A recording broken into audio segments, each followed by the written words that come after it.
We've been working really hard in our boat restoration project to restore our abandoned sailboat. But every step of the way, we've been tested Details on how much we want this. This week, we finally have some great news to share with you, as well as the progress we have made to get this boat back in the water. And now there's a power outage? This is Luke, and I'm Lori, and we've been dreaming of going on adventures around the world. And if you want to come with us, subscribe to our channel, like this video, and ring that bell. It's a totally free way to keep the journey alive. The last few months have been more than a bit challenging for us. Not only were we feeling burnt out, but there were several things in our project that were not going right. And on top of this, our computer died. And it had so many important things on it, including the videos to this channel.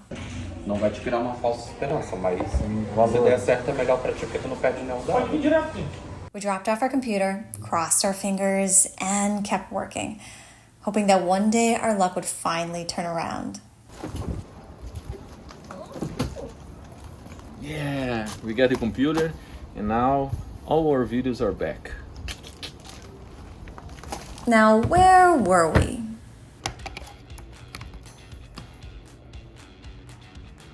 Let's start with a little refresher. Welcome to our head. Come on in. One of the hardest parts of our boat build has been the head. The original location was forward on starboard, where it was looking like it had better days. It was already missing a few things like wood panels and dignity, so we ripped everything out. After considering things like headspace due to Luke being so tall and proximity to the sleeping area, we decided to rebuild it aft on starboard. As you recall, we tried to make it a little fancy on the computer and cut it out on the CNC, but realized right away that we needed to do everything out of templates in real scale instead of using it from the computer. That's when Luke and I decided to build it the old-fashioned way, and it's really starting to shape up.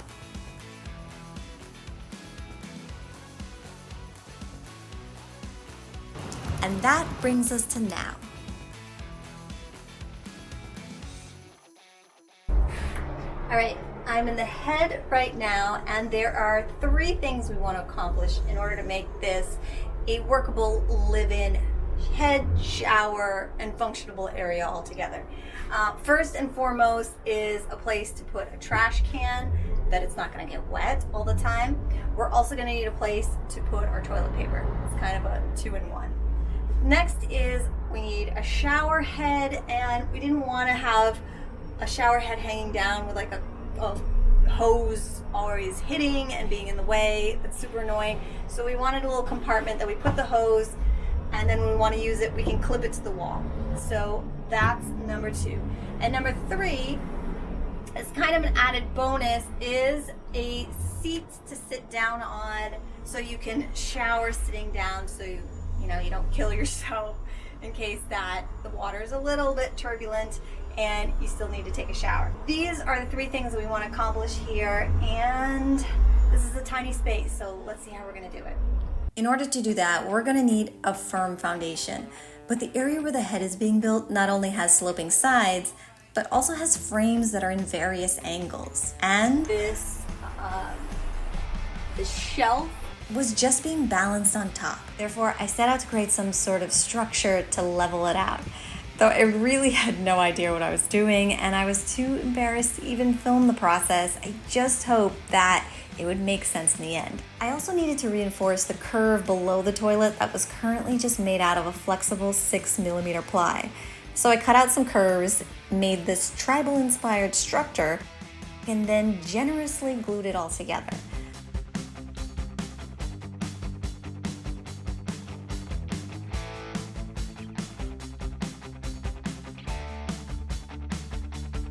I also covered up the millions of holes I had drilled in this piece, trying to figure out how to create it. This will be fiberglassed in the end, so pay no mind to what it looks like right now. And of course, I tested it out.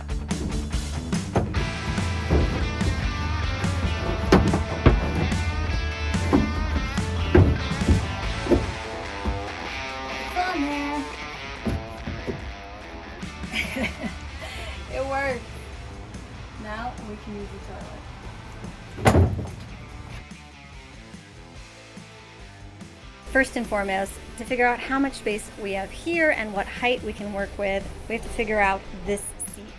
We wanted to have something that pulls down and covers this toilet so we can have a seating area for when we're showering. Now, this is really important because it could be a little bouncy in the boat and you still need to take a shower. So sitting is really a great way to be safe. This is kind of an added bonus, but we're gonna try to figure out the best way to create it without overcomplicating everything. I think we need some sort of supports, so we're gonna have to create some sides here. In order to create a side on this side though, which is a bit of a triangle, I'm gonna have to straighten that. So that's number one. We're gonna straighten out this corner. We're gonna put in a parallel support here. And then we're also gonna tackle how does this seat come down, because it's gonna be vertical here and then come down horizontal. It's going to probably take up a little bit of this area, but we can make that a little bit decorative, like it's a barrier, and then it comes down, and then we can have like a stainless steel bar here for anything that's there. It's still gonna be contained. And yes, because it's got to cover all the way up to the end of this toilet for it to be comfortable. So let's tackle this corner right now. Once I created the straight lines that would be for our shower seat supports, I started to close in that pesky corner on the right side, which was about as fun and as fast as it looks.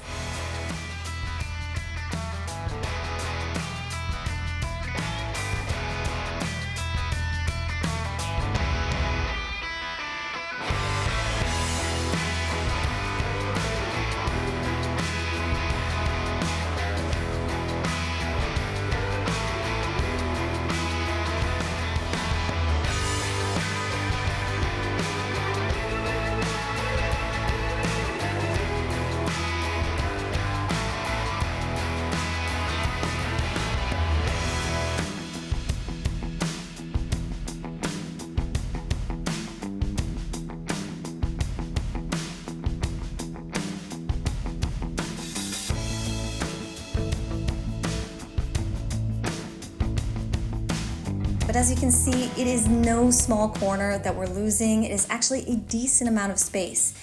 And you know how we feel about wasted space. It is the enemy, and it must be eliminated.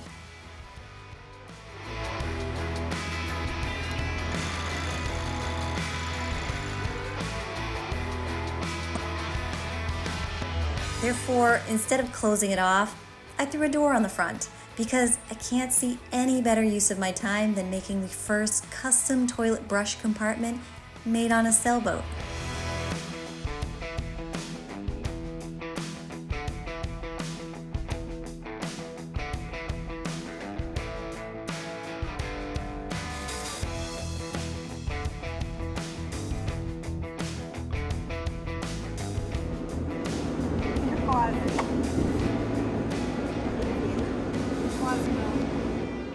There is a second part to the shower seat holder, and that is how we get it to move from the up position to the down.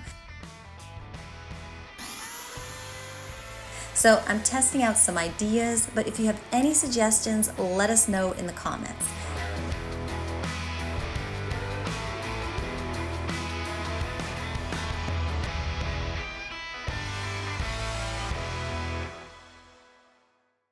While I was tackling the shower seat, Luke was testing out some prototypes of our trash can and shower box with some 6mm ply.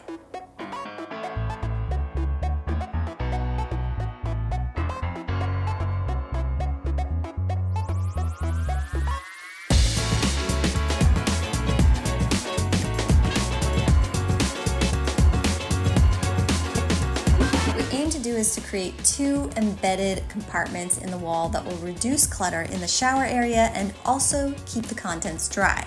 The challenge for the trash can is to create something that would be easy to open in a tight space, not have those gross flapper doors that never seem sanitary, and the plastic on the inside can be removable for cleaning. After working through our options, though, we are thinking that the best way to do this will be with the small invisible hinges, with a flip down front, and also a removable door.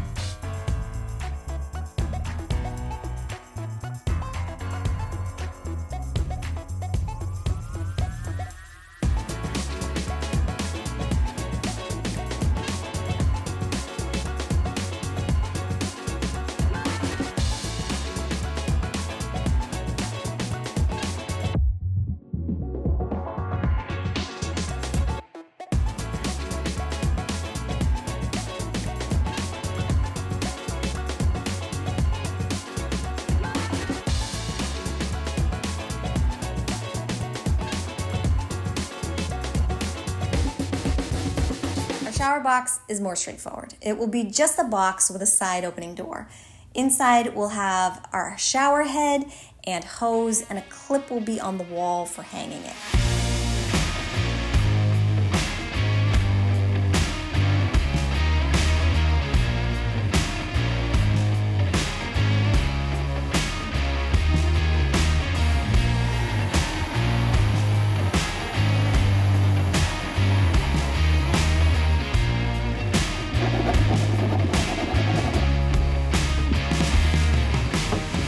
Trying out our ideas though, there are some adjustments to be made. First is changing the hinges on the shower box from 45 degrees to 172 degrees and rotating them to have the door open all the way and therefore be able to stay open when the shower is in use.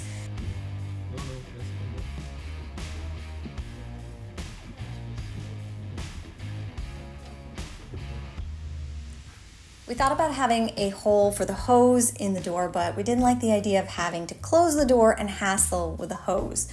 Also, if you want to use the spray option on the toilet, then the door will be right in your face. We're still doing some testing, so if you have any ideas for improvements on this front, let us know. Finally, the most important part of the shower is not just where the water comes out, but where it goes. Our shower needs a basin, but that is not going to be an easy task. The space is shallow, the hull is sloping, and there are some frames passing in various directions, of course. Not to mention, there's no structure to stand on. I was really on my own at this point, and this was pre-Sergio, so I had no idea what I was going to do next.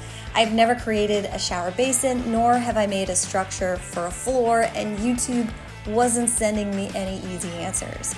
But I had an idea of what I could do and just started creating a frame for the basin that would also serve as the leveling and support for the floor.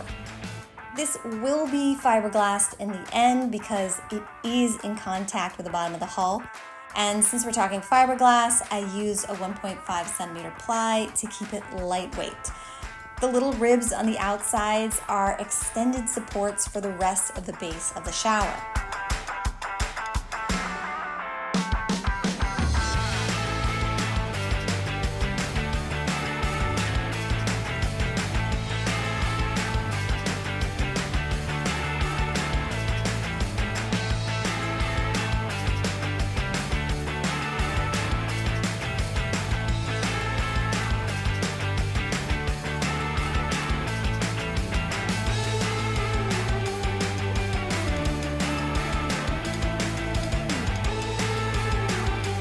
Inside of this crazy contraption I invented, I started to build my very first custom shower basin.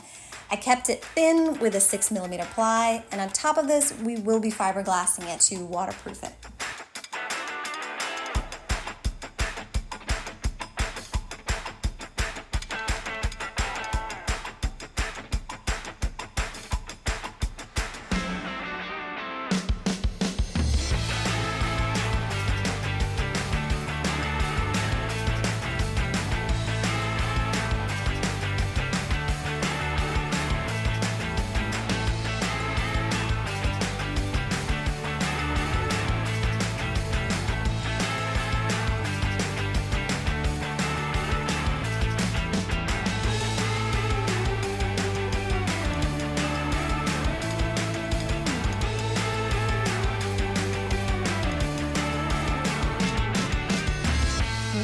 So I just tried to put this basin in and I realized that I totally forgot this corner here, this little tiny corner.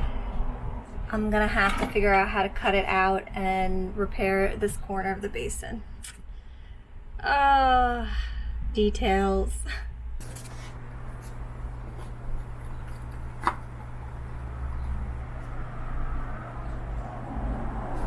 All right, I'm gonna cut this triangle out and glue it in, and then I'm going to cut this corner off.